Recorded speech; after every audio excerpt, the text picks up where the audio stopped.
ചായ്ക്കുമോ? മുഖം തിരിച്ചിട്ട് വിട പറയുക കഴിയുമോ? നബിയെ മദീനയിൽ ചെന്നാൽ ഞാനെങ്ങനെ പിരിയും? മഹദൂദെ കണ്ടാൽ ഞാനെങ്ങനെ തളരും? മനസ്സ് മതിയാകുമോ?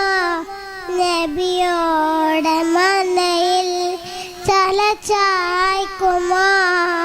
മുഖം തിരിച്ചിട്ട് വിട പറയുക കഴിയുമോ? നബിയെ മദീനയിൽ ചെന്നാൽ ഞാനെങ്ങനെ പിരിയും? മഹദൂദെ കണ്ടാൽ